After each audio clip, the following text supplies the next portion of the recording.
Welcome back to another episode of All Things Everything presented by Gulf Coast Smoke. My name is Alonzo. And I'm Sabrina. And this is episode 90. Just kidding, it's 80. We literally just had that conversation right before the camera started rolling. How the heck are you doing this week? What's been going on? Oh, man. Been a crazy week. I mean, this is the first time we've ever been through something where, like, we have to call insurance and do all this stuff, right? So they came and wheeled off the RV. They came and got my car, and it's just been a little crazy with that. I mean, you don't really realize how much stuff there is to have to do with that. But, I mean, now that it's out of the way, just been an easier rest of the week. Sure. Yeah, I mean, the crazy thing about it is now we're rolling around with one vehicle, which is not even our vehicle. It's my dad's vehicle because we're still trying to figure out what's going on with the truck.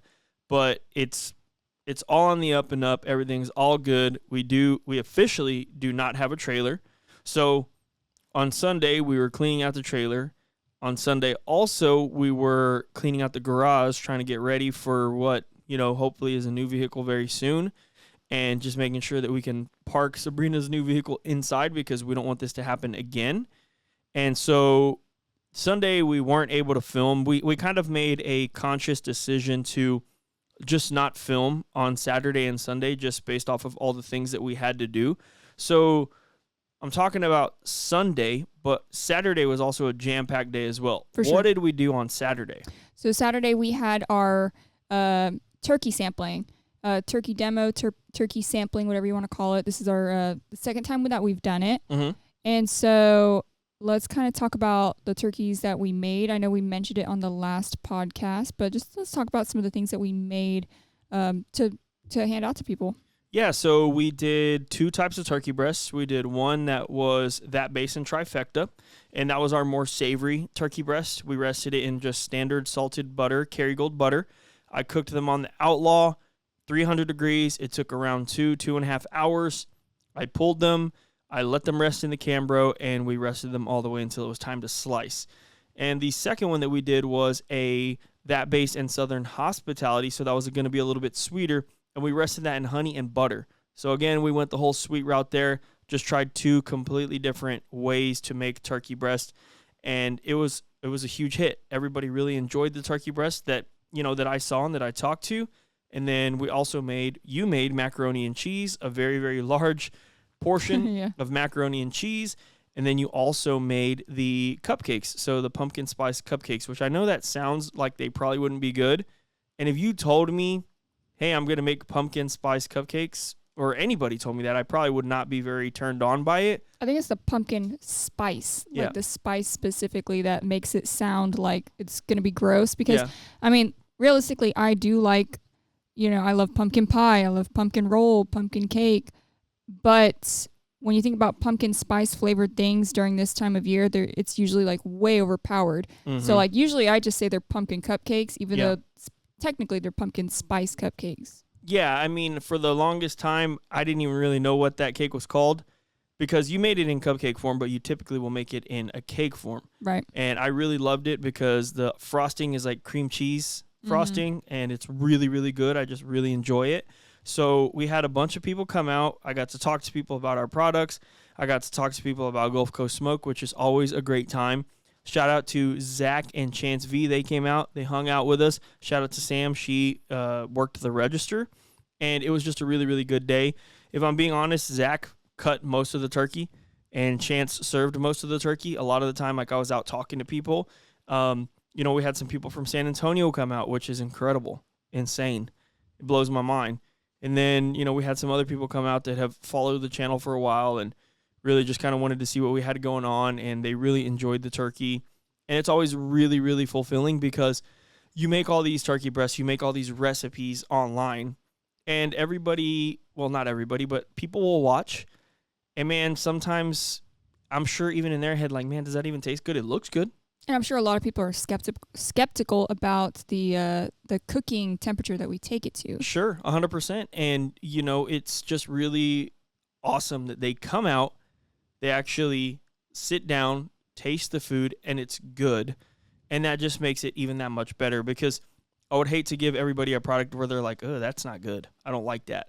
And so I think that the cook went really, really well. I got out here pretty early, around 5:45 with Dad. We set everything up, and then he left. I was here by myself, cooking, getting the thing done, and it was just all good. It was all gravy. So, yeah, I mean, I thought it was a really, really cool event. We will continue to do events like this as long as we can, as long as time allows. One of the hardest things, and I was talking to somebody about it the other day, you have all these things that you want to do in your life, and we've talked about this before here, but we got a day job. I have a day job. I come home. We have to instantly do this. We have 3 kids that we like to spend as much time as we can with, to have fun, to do cool things, to where they can look back on their lives and remember everything that we did. And so it does get hard. And it does get really like, man, am I doing the right things here? Am I looking at this the right way? Have I been making all the right moves? And I think the answer is yes, as long as you continue to have your family at the forefront, which we try and do every single day. So even after the event, right, we made sure to, even though we were tired, hey, let's go ahead and go into town. Let's get a nice dinner. Let's get some cookies for the kids. Let's come home. Let's watch a movie. We got to watch a movie. We got to do stuff with our family, which is really important to you and I. So it's been very busy.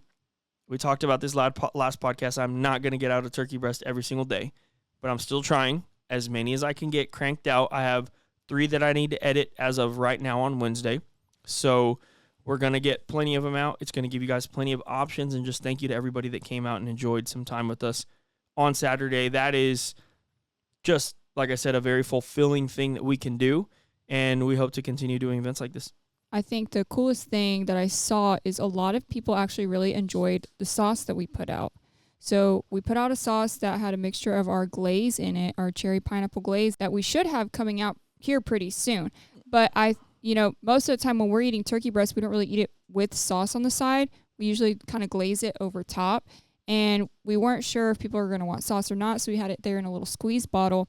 And pretty much everybody was grabbing the sauce and tasting it, and they seemed to really, really enjoy it. Yeah, and I think for sure the sauce was incredible. And we really were trying to push it to people to like, hey, try it on your, because, the way that this glaze is going to work for us is we are going to use it in a lot of different ways, and you guys are going to see it once we get the bottles in our hands. We have bottles, but they don't have labels on them, so it's really kind of hard to make videos with it because, like, there's no label. We're not really promoting anything. We're promoting a promise that something's coming, but we're not promoting an actual product.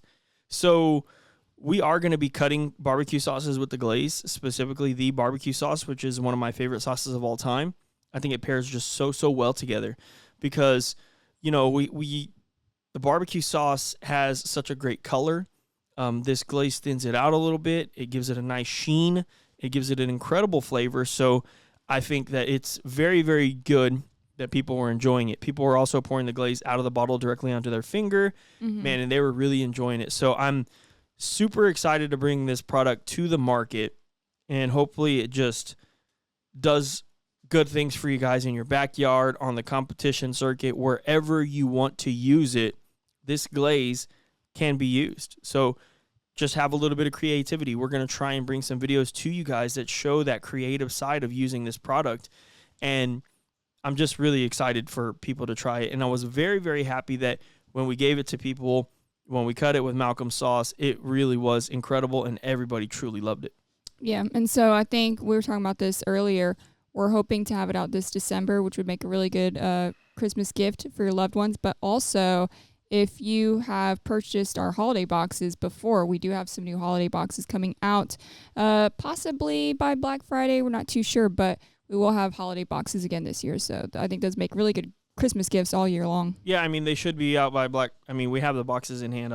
We should have them for Black Friday. That's when we plan on dropping them. So if you guys listen to the podcast, that's a little bit of tidbit information that we haven't put out publicly yet.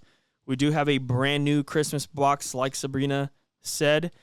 The Christmas boxes are fun because I've been able to, I don't want to say design them, but kind of design them from day one. So I always have like an idea in my head, and I'll either draw it down, write it out, something, send it to an artist, and they'll turn it into a box based off of the die lines. And I really love this one. This one's my favorite one so far. Last year's I thought was going to be really hard to beat. It was all red, and it looked like an ugly Christmas sweater. Mm-hmm. This one to me is even better.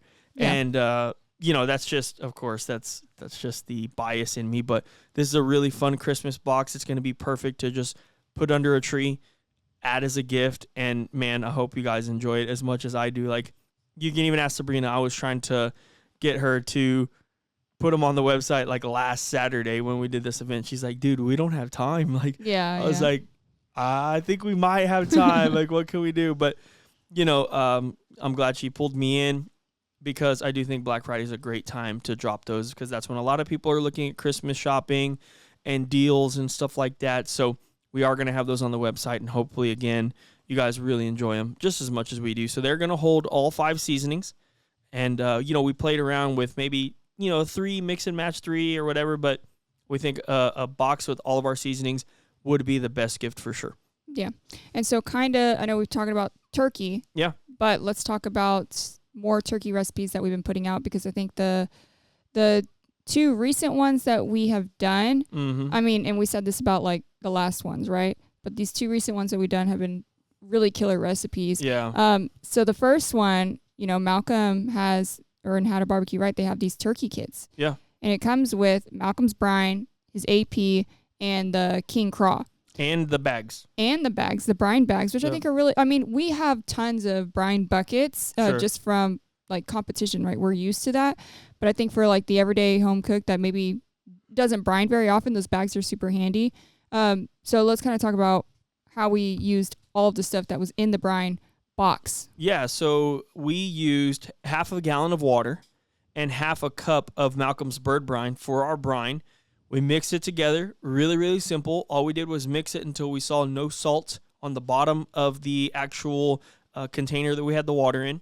And then, from there, we just brined the turkey breast for 6 hours. I mean, we didn't over brine it. I don't know if necessarily we've done 24-hour brines recently, but, we just wanted to keep it really simple. And if I'm being honest, we also were kind of pressed for time, so we just did a 6-hour brine. But I could tell you this much, and you and I we literally talked about it. We're eating it. We've done so many extravagant flavors, right? We did the one we're going to talk about next. We've done cherry bomb. We've done Cajun injected. We've done barbecue sauce. We've done trifecta injected. We've done Asian inspired. We've done steakhouse special, honey butter, Texas Roadhouse butter.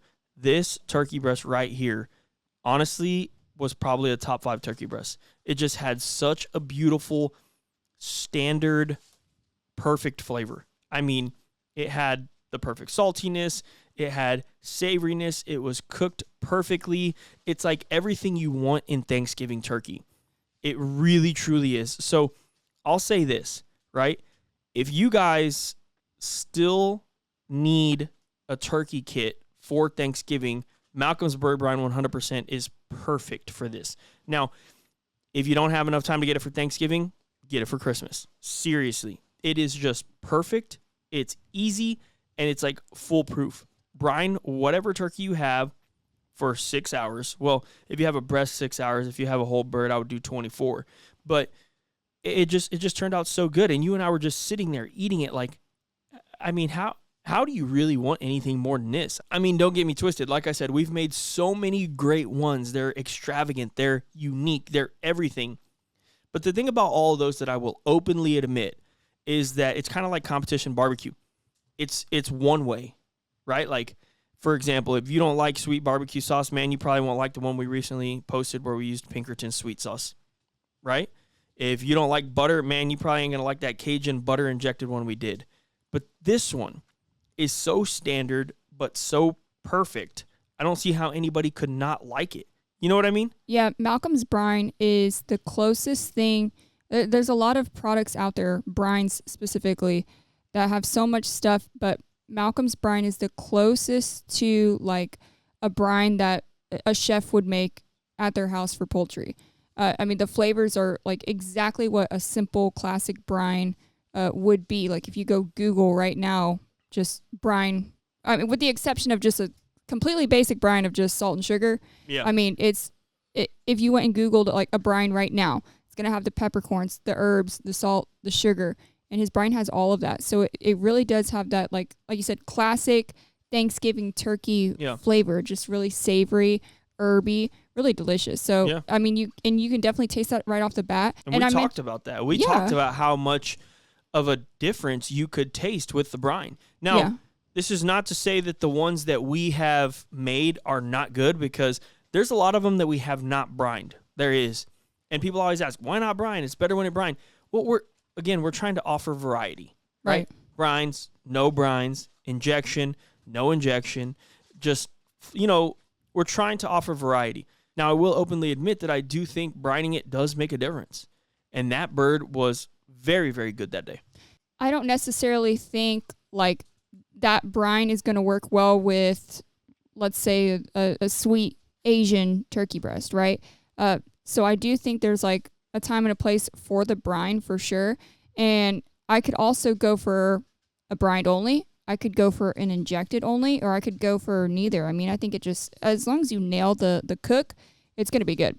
But to kind of go back to that turkey breast, so after the brine, took it out of the brine, patted it dry, seasoned it with the AP, Killer Hog's AP, and then Malcolm's King Craw. Sure. And the thing I like about his King Craw is it's a Cajun blend, but it's not like, if you taste it, you don't think like, oh, I'm eating a Cajun seafood boil. You know what I mean? Like it's very balanced. It's mostly just savory. So I think it has very balanced flavor that I think anybody would love. I mean, I thought that turkey, anybody would eat it, which, I mean, you can attest to this maybe because you brought the leftovers to work. Yeah, I was literally about to say that. So I took that to work, and everybody loved both of the turkey breasts, but they did tear up the standard Malcolm's brined turkey breast a little bit more. Yeah. Now, Joseph, he did like the orange chicken inspired one better. I liked it better, but that's what I'm trying to say is those are unique flavors, right? Some people don't like orange chicken from an Asian restaurant. I mean, I do. Maybe you don't. So you might not like that turkey breast that I did that's like orange chicken inspired, which we'll talk about here in just a second. But everybody was going for that bird because it's just classic. It's just delicious. It's cooked perfectly. Yeah. I mean, what more could you really want? And so, yeah, I mean, you've already mentioned it. Let's get into the orange. I guess, would you call it orange chicken or just like an Asian orange? So I call it orange chicken inspired, right? Yeah. So like whenever I was thinking about this turkey breast, I was thinking, okay, like the sauce that goes on top of orange chicken when they toss it, and then of course you taste it, it's tangy, it's sweet, it's a little bit spicy, it's sticky. That's exactly what I wanted to make here. And we had Sunkissed, not the drink, not the soda, but Sunkissed, the orange company. They actually reached out to us and they said, hey, we want to send you some oranges, see what kind of recipes you can make with it. We're like, all right, sounds good. And instantly, whenever that happened, I told you, like, hey, I got an idea. I want to use these fresh oranges. I want to get some soy. I want to get some ginger. I want to get some garlic. And I want to create a nice Asian sauce that we could put over top of a turkey breast, right? So that was my plan. That was my idea. So you and I came up with this Asian glaze. That's what we're calling it, our Asian glaze, our orange Asian glaze or whatever. And we kept the turkey breast super simple. No brine, no inject, nothing. Seasoned it with that base and that base only. And from there, we just smoked the turkey breast at 300 degrees until it reached our 145 degree internal.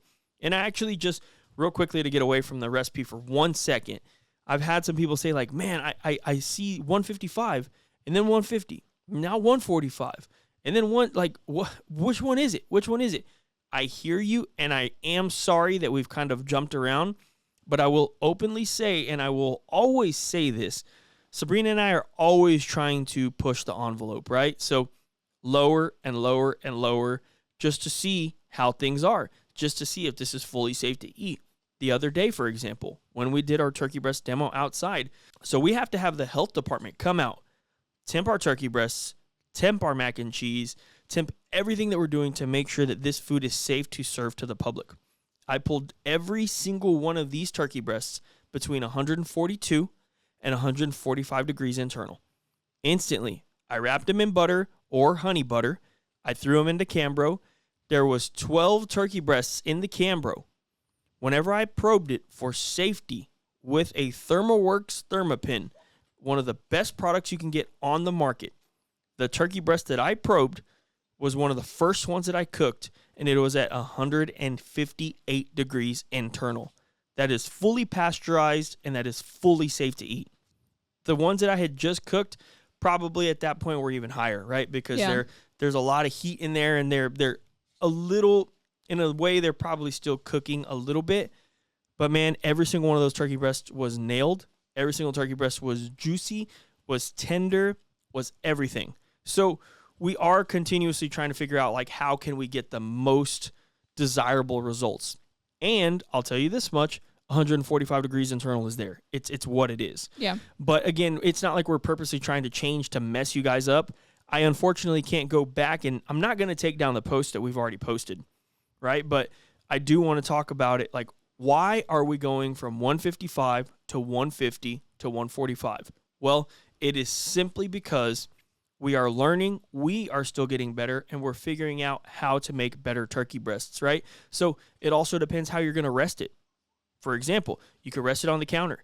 That isn't insulated. You could put it into an insulated cooler. That's insulated, and it's going to hold heat a little bit longer.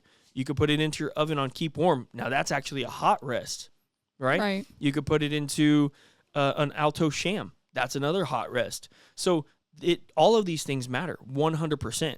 Well, and I think also like the way you're cooking it, right? If you're just doing it on the pellet smoker, you can get away with the 150 to 155. If you're cooking it on a drum like hot and fast, you probably do want to pull it at the 145 because it's going to carry over. Exactly. And so all of these things do matter. And it really does attest to just continuing to try and learn and get better. As of right now, I feel like 145 to 148 degrees is the perfect temperature to pull a turkey breast. If you're going to do that, though, put it into an insulated warmer. Yeah, for sure. I mean, because we're not eating it right away. We're making sure to let it rest so that it can sit at that and carry over to that safe temperature. And so quickly to move on from that, I just pulled up the FDA pasteurization chart for cooking poultry. So for turkey times, for example, you can take a turkey to 145 degrees internal. What it has to do is hold at that temperature, exactly 145 degrees, for 10.5 minutes in order for it to be fully safe to eat. Okay? Right. If you take a turkey breast to 145 and it doesn't climb temperature at all but holds at 145, it is fully safe to eat. Now, what we're doing is pulling it at 145. Just like I said, the health department came. I probed that turkey breast with the health department right there. It was 158. At 155, it has to hold at 155 or above for 1.2 minutes. This was closer to 160, which would be a 25.6 second hold in order for this to be fully safe and pasteurized to eat. So the reason everybody talks about 165 is because 165 is instant. Boom. Right. You're ready to rock and roll right at that point. Right. But if you pull it earlier, it can still rise to those safe temps. So we like pulling it at the 145, 148. It's going to get to around, we just saw it, 158, 160. And then all it has to do is hold at that temp for 25.6 seconds, and it is fully safe to eat. If you pull your turkey breast at that point and you put it into an insulated warmer, I guarantee you it is going to be fully safe to eat. You're not going to see any red. There's no blood. It is fully cooked, and it's going to be better.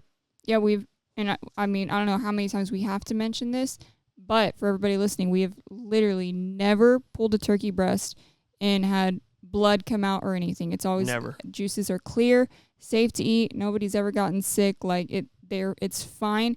You just really have to try it for yourself. Yeah. And then you'll see. But that's exactly what we've done, right? Because in the beginning, we're pulling it at 160. Right. 165, whatever. Then, okay, let's try 158, 155. We're going down and down and down ourselves. So Sabrina and I have actually tested with competition chicken breasts before, and we pulled those at like 145, and they carried all the way to 168. Like, it was crazy, when we were testing at the house, and we were doing it like over and over and over. And again, we feel really safe doing this. You guys need to find out and figure it out by yourself.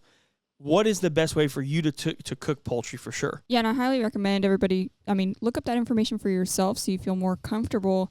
If you don't, not that you don't believe us or trust us, it's nothing like that. Just go look up the information for yourself, and then also try the turkey breast for yourself, and you'll kind of see what we see. Yeah, I'm actually huge on it. There's a lot of things, and I'm like this, right? I'm like this. People will ask me questions, and I say, hey, look, go do some research for yourself. figure it out, and then come back and ask me questions, right? Because there's a lot of things in this world that I've done. You know how I am. I get into something and I do so much research on it, right? Yeah. Like, why this, why that, why this, whatever. So I always invite people, and I'm not trying to be rude or anything, but like, hey, you have that question. That's a great question. Go do some research, figure it out yourself, bring back information, and then let's have a conversation about it. Let's see, why things are like this, or just why this thing is happening, or what am I looking for? I think that that's a great way to approach a lot of things. It's almost like when somebody asks a question, but they don't have a suggestion for a fix, right? The same thing with wanting information. I don't think there's anything wrong with wanting information.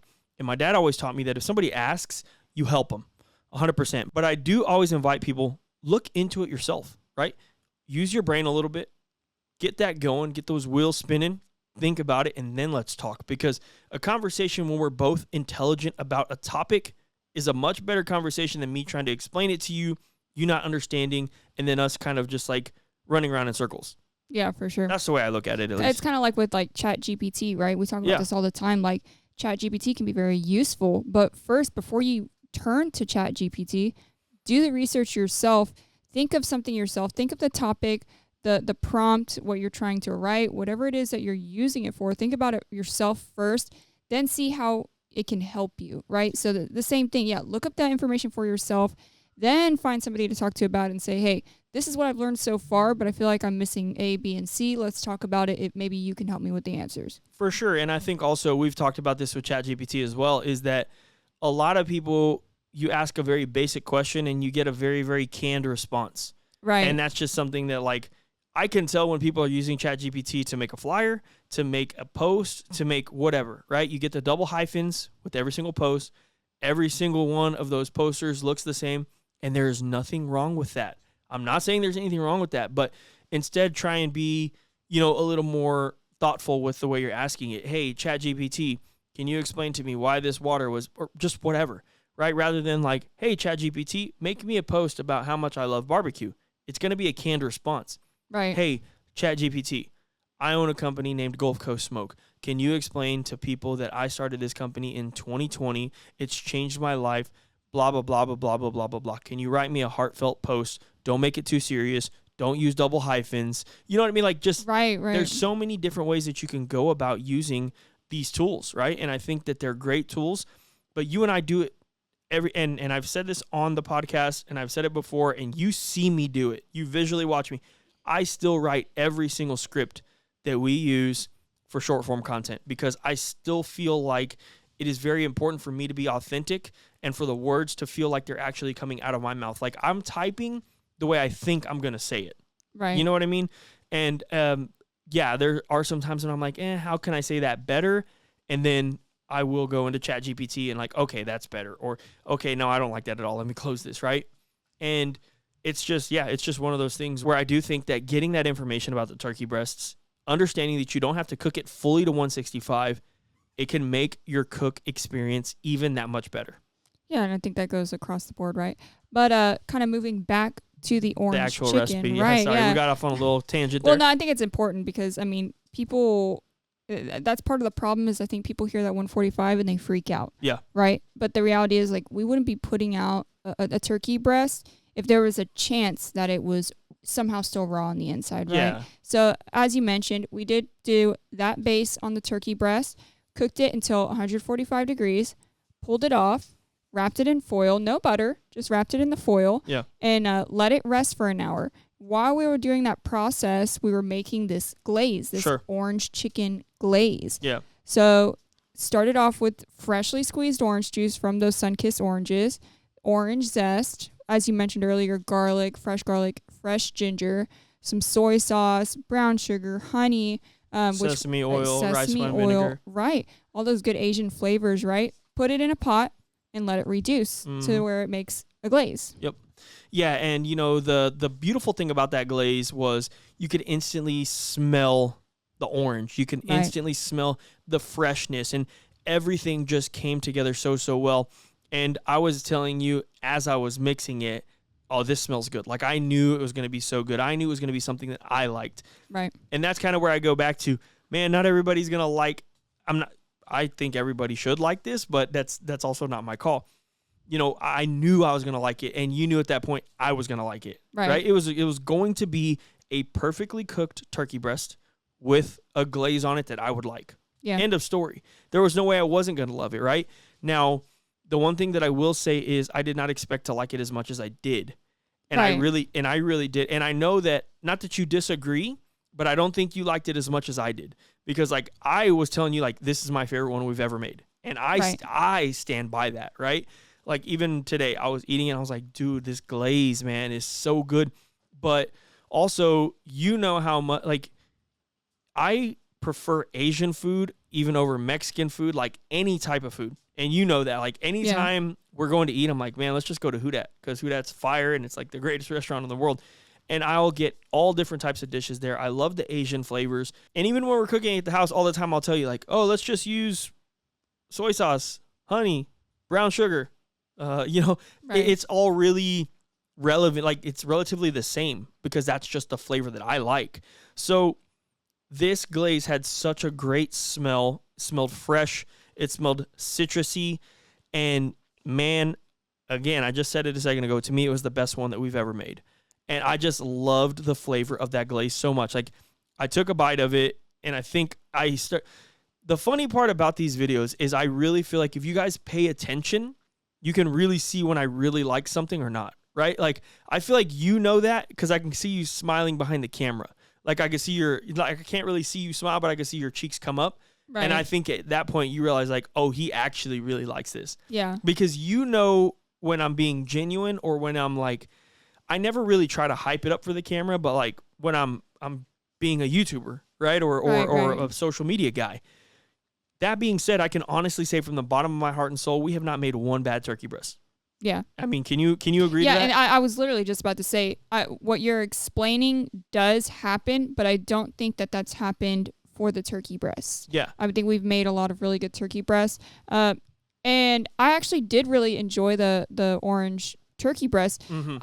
It's like saying, I don't know, do you prefer oranges or do you prefer apples? And maybe I like apples more, but I still like oranges. You know what I mean? Like, it wasn't like my absolute favorite that we've tried, but I did really, really enjoy it because I as well like those Asian flavors. Sure. And I think especially with orange chicken, a lot of people make the mistake of using like orange juice and like the bottled orange juice instead of freshly squeezed oranges. Yeah. And I think that makes all the difference in the world because to me, freshly squeezed and like store-bought from a bottle tastes completely different to me.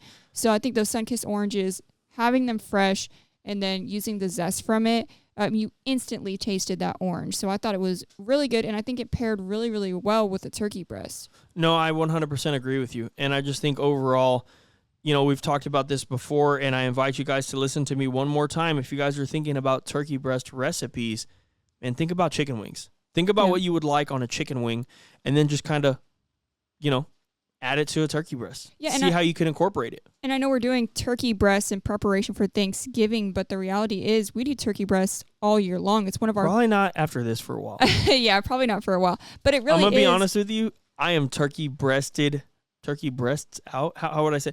I have had enough turkey breasts for the year. I'm being serious. Like, for sure. I truly... So at lunch today, I did eat some, but I was like, all right, you guys can have this. Like, I'm done, right? It's now, we do have turkey breasts that we're going to be making next week for Thanksgiving, and then, of course, Mom's going to make a full turkey as well. But, man, I can tell you straight up, I'm probably just going to eat sweet potatoes and sides, and that is it. Because I'm telling you, I've just had enough. I've truly it's too much for me. I love turkey breasts. It is my favorite protein to smoke as of right now, but I've had way too much. Yeah. And we've made so much of them. I'm like, dude, I can't do this anymore. Yeah. But if you're the rest of the world who hasn't been, eating turkey breasts every day like us, definitely look back at these recipes and make them throughout the year because, smoked turkey breast really is one of our favorite barbecue items. Sure. And I think you can make them so many different ways because that poultry is just so basic. You know what I mean? So. And that's the other thing that I think I mentioned to the guys at work. I was like, look, I made a really, really good turkey breast with a good glaze on it, right? That's it. Like, it was nothing more. It'd take a turkey breast with salt, pepper, and garlic on it to 145, put whatever glaze you want on top, and it's going to be good. Even if it doesn't look pretty, it's going to be good. use buffalo sauce and butter. Now you got a chicken wing turkey breast. You know what I mean? Yeah. Just whatever you want, it's going to be really, really good. So 2 really great recipes. I really, really enjoyed it. And man, I think the star of the show, so that was my favorite turkey breast, but I will say that I do believe the macaroni and cheese that we made last night was like incredible. Fire incredible. I mean, we just posted that recipe here about an hour ago on social media as of right now on Wednesday. And man, I'm going to be straight with you. That batch of macaroni and cheese was gangster. And I think the reason why was that cheese on top. For sure, 100%. Yeah. So I had told you, I was texting you throughout the day, and I was like, man, so Sabrina has made, it's taken her, I don't know, not like forever, but you have this recipe that you always make.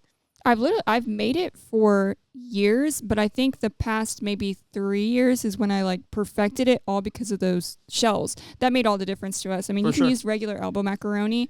I've tried it with different types of pasta, but something about the shells, it cups the cheese and the cheese sauce. So I think that like takes it to another level. Yeah. So Sabrina has had this recipe for years. I mean, my kids are incredibly lucky that their mom does not believe in Kraft mac and cheese boxes. There's nothing wrong with them. I grew up on them. A lot of kids do. I'm sure, still do. And I loved it growing up, but it ain't nothing on this. Well, the whole reason I even started making it is because like when you have little kids and they are picky, macaroni is one of those things that they really like. And so it's like, dang, I can't keep feeding them freaking Kraft every single day. So let me try and at least make this a little bit healthier. Yeah, for it's not them. healthy. Yeah, it ain't healthy, but it's not completely. It's got fake Velveeta cheese in it, so it's super. Yeah. It's super fake, but it's incredible, and Yeah. it was so good. And if you guys haven't watched that video, you just got to go back and watch it. The macaroni and cheese. Well, I don't know if it's out yet. It's going to be out soon, right? Either it was out yesterday, or it'll be out tonight as of Friday. But man, the macaroni and cheese was so good, and really the kicker, like Sabrina said, was we put a mixture of cheddar and Monterey Jack on top, put the broiler on, left it in there for around 5 to 7 minutes. It got nice and crispy. If you guys watch the video, you'll literally hear like I'm hitting it with a spoon. It's like hard, but then like I just go straight through with a spoon and just like cracks. And like creme brulee. Oh, dude, right? It was like it's literally making my mouth water thinking about it. Yeah. It was just that good. So I invite you guys to make that macaroni and cheese. I think that it is going to level up. It doesn't even have to be for Thanksgiving. It will level up your Thanksgiving, but man, any dinner that you have, anything, right? Oh, we make it at least like 1 to 2 times a week. 100%. It's like a staple at our house, right? Yeah. But watch the macaroni and cheese recipe. And of course, if you guys have any questions about the orange chicken inspired, the Malcolm's bird brine, or anything else that we talked about so far, man, hit us up. Hit me up on social media. I love talking to people. Facebook, Instagram, TikTok, all that good stuff. But this episode, we actually did go out and I asked if people had some questions. So now we're going to get into some questions that were asked on Facebook. So our first question comes from Jonathan Burnett. He says, when starting this barbecue journey, did either of you expect to see the places you've seen, meet the people you've met, and reach the amount of people you have reached? No. I mean, that's a simple no. Now, yeah. I mean, of course, we'll talk about it, but no, not even close. I told Sabrina in the very beginning, and it's not even that we're trying to make it where it's like, oh, it's a great story or anything, but this is just the God honest truth. I told Sabrina from the beginning, like, I don't even think we'll get 100 subscribers. I don't even think this is going to be anything. I was nervous. I didn't even want to, I did, but I didn't want to start it. And, I'm telling you, like, I literally never thought that we would even get 100 subscribers. Oh, when we got 1,000, it was like, holy crap. Yeah, when we got 1,000, we freaked out. Like, we were like, dude, there's no way that 1,000 people clicked subscribe on our channel. Like, there's no way. And, now we have over 80,000 subscribers. And we are reaching millions of people per month because, like, I look at our analytics really closely. I mean, we're across all platforms. I mean, we're hitting about 10 million people a month. It's insane. Yeah. On Instagram alone, last month it was like 3.7 mil. It was even more on Facebook. YouTube's around 3 million. Like, it blows my mind. Like, how are we reaching this many people? But the one thing that I'll quickly say, I don't want to get too into it because we do have some more questions and time is ticking. I don't want to keep you guys forever. The one thing I will say is, of course, we did not think that we would ever be here. but that did not stop us from trying our hardest ever. You know, Sabrena and I are people that we really like to pour our heart and souls into everything that we do, whether it be our family, whether it be our business, whether it be 3D printing, you know, I mean, whether it be making cupcakes for people here at our shop, whether it be a new product, whatever it is, we pour our heart and soul into these things. And that's why Sabrena and I are such a great match for each other. We have the same energy, right? So it's just very important for us to be as good as we can at everything that we do. We're not going to be the best. We understand that, and that's completely fine. But we have to be the best versions of ourselves every single day. So for us to be able to see the things that we've seen, meet the people we've met, and reach the amount of people that we've reached, no, we never thought that this would be a thing.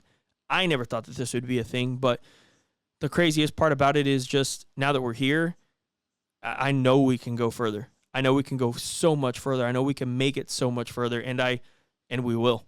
End of story, we will. But I mean, what do you think about that? I think, one of the craziest things is I remember when we got into like competition barbecue, it was our first CBA that we went to, and we noticed like, dude, everybody's cool with each other. Everybody's friends, even though we're competing. Everybody's really happy for each other, cheering each other on, right? And as that point in our barbecue journey, right, we were just making videos. So we weren't really seeing or meeting the people that are on the other side of the camera, right?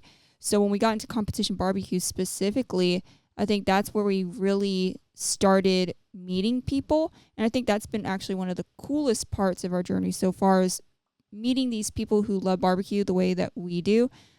It's been really exciting. And I think that's also been kind of our platform of actually interacting with people who watch our videos. I mean, at barbecue competitions are where we see most of the people who actually watch our videos, or even like the turkey sampling. That's where we actually get to be face to face with people who are on the other side of the screen when we put out a video. So Sure. That's always really special to us when we actually get to meet people who actually are impacted by the things that we do, because from our standpoint, it's like, man, I don't even know if anybody really cares that we put out this turkey video. Yeah. You know what I mean?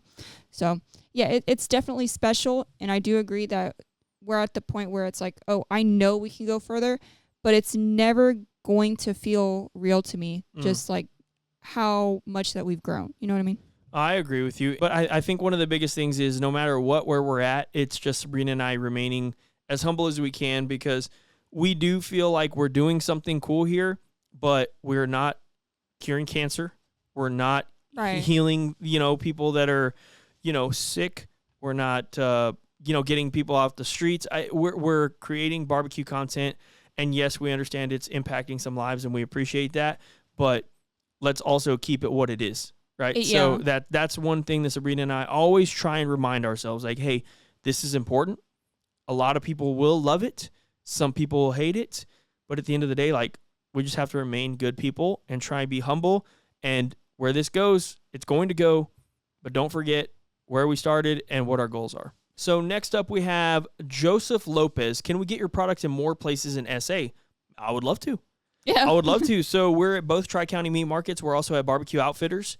And those are your two locations. Well, it's three technically, because Tri-County has two. Mm-hmm. But those are going to be the locations you can get them at right now. Now, if you have any locations in San Antonio that you would like to get us in, man, shoot us an email. You can email Chance at GulfCoastSmoke.com. He can help you out. Then he'll get with us. We'll get you a pricing list. And, man, if it works out, then that's amazing. We would love to get into more stores that are closer to you, and not just in San Antonio, anywhere. If you guys have anywhere that you shop and you want to get us into their store, man, helping us out would be super appreciated. So just let us know. Jordan Harwell says, does an electric knife make a difference when slicing ribs or a brisket? I mean, I think that depends. Are you talking about, if you're talking about competition, yes. For me, to me, it does. Because when you're cooking your competition ribs, you're cooking them so tender that those bones you can really cut through super easily. So you're not going to cut right through the middle of the bone, but like the edges, if they're curved, right, you can cut right through it, still get a really, really straight looking bone. And I do think it makes a difference. In the backyard, no. Yeah, even slicing a backyard brisket, no. But for competition, yes, I do think it makes a difference for both. Yeah, because especially the meat is really tender. So if you're using a slicing knife, you're kind of doing this, Whereas if you're using an electric knife, you can go straight down with it, so Yep. you have less tearing, I guess. But I will say, I think even if you do use it in the backyard, the best part about it is just going to be convenience in making the job faster. And next up, Josh Williams says, how did the first ever smoked turkey breast turn out? Was it perfection from the start, or were there hiccups along the way to becoming the turkey titan? And it's we kind of talked about it a little bit earlier, but yeah, I mean, I don't necessarily think we've ever cooked a bad one, but they were not as good as they are now because, again, we're understanding these temperatures. And the other thing is these are going to cook differently on every single smoker, and you guys have to remember that. So a pellet grill is like convection.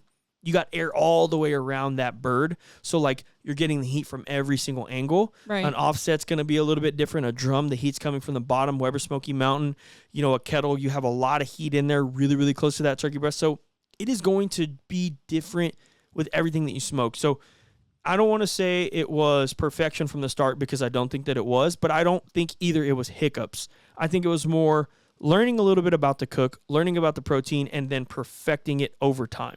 Yeah, especially because, I mean, we started out trying to perfect ribs and brisket, and I definitely think those are the harder ones. And then we kind of went to turkey breast, which is easy.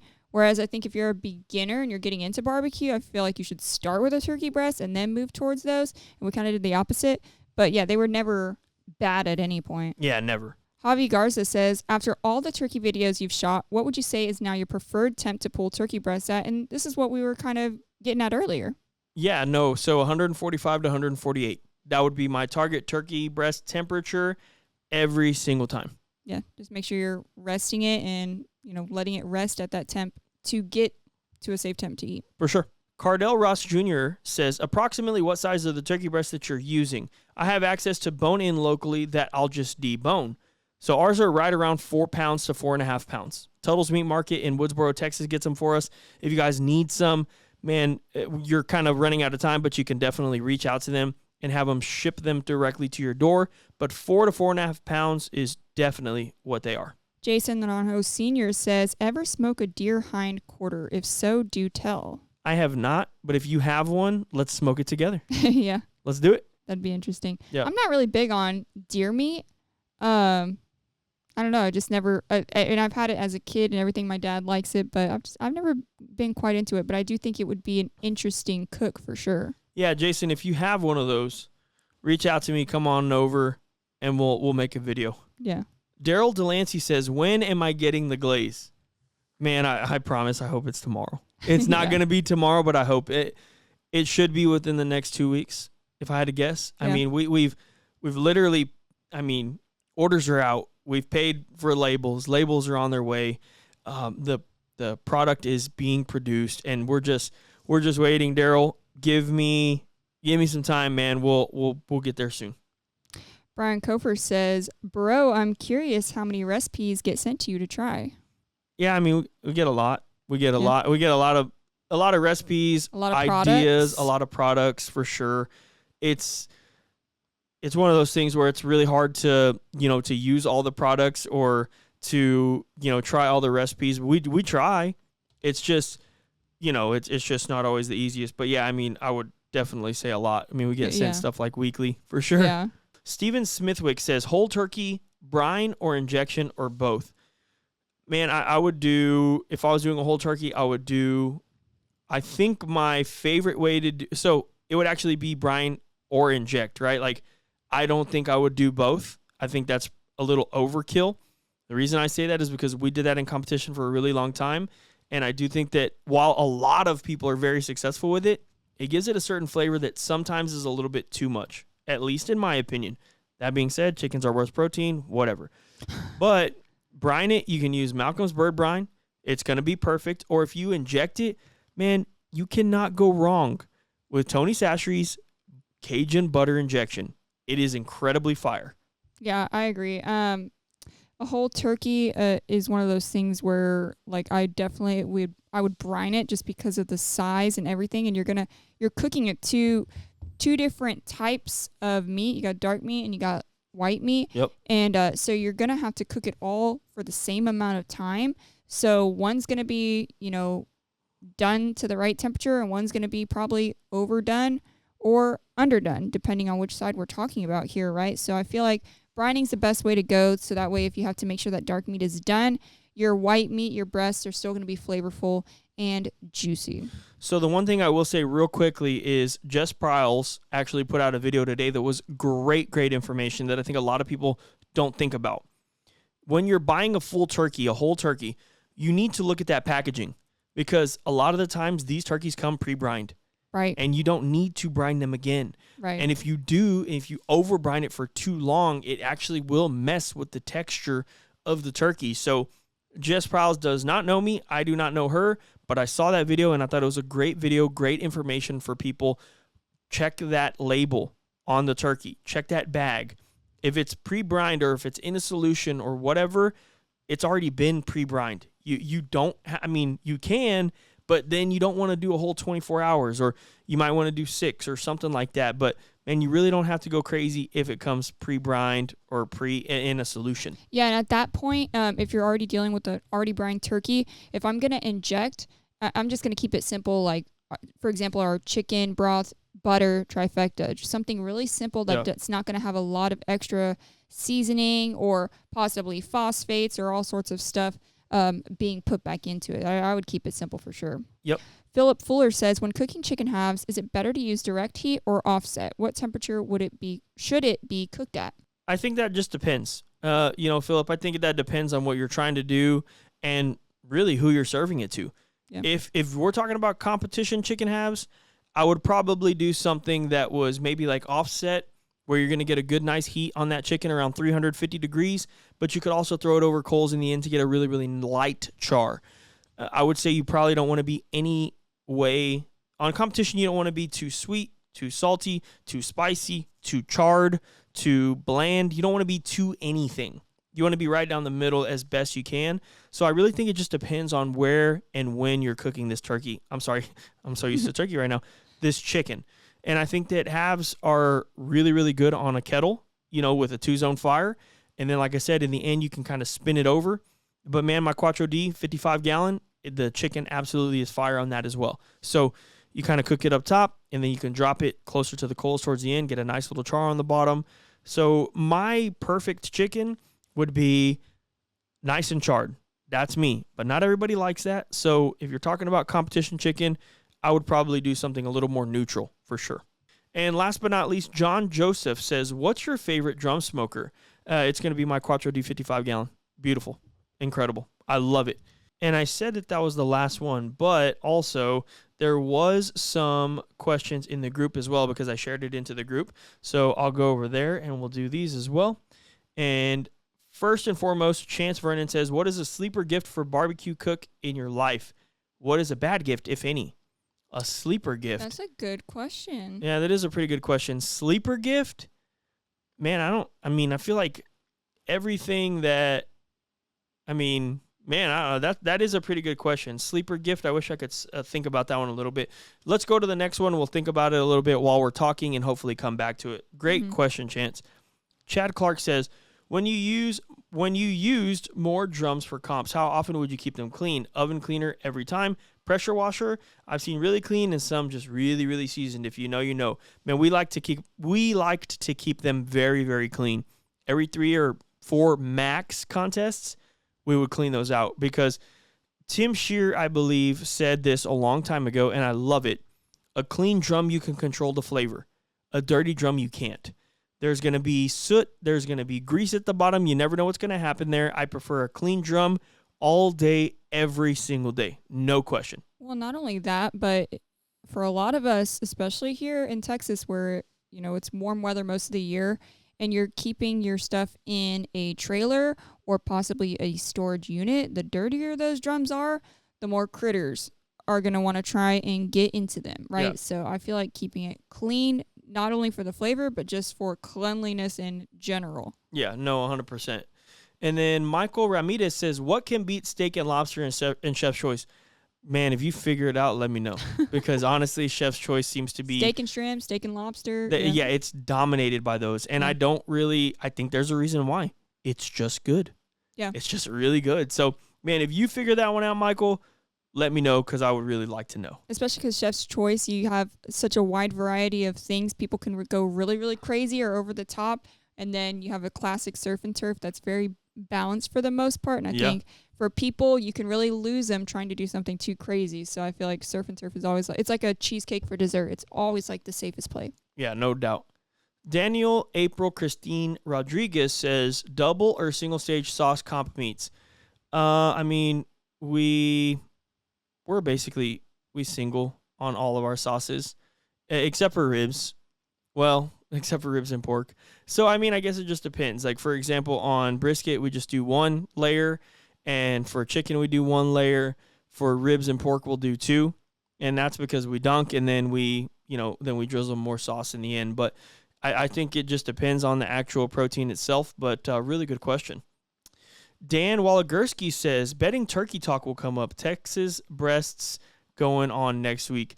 Yeah, I mean, a lot of turkey talking right now because we've been doing a lot of turkey breasts, but it's coming to an end. And I ain't going to sit here and lie. I'm pretty happy about it.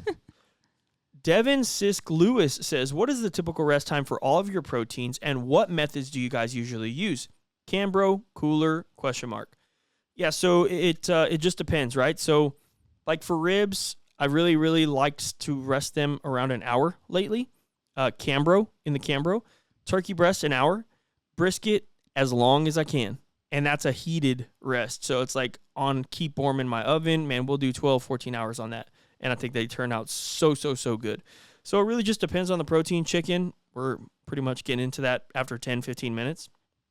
Fajitas, same thing. Steaks, 10 minutes. Those we won't actually put in a Cambro or a cooler. We'll just kind of like lightly tint it with some foil and put it on the counter.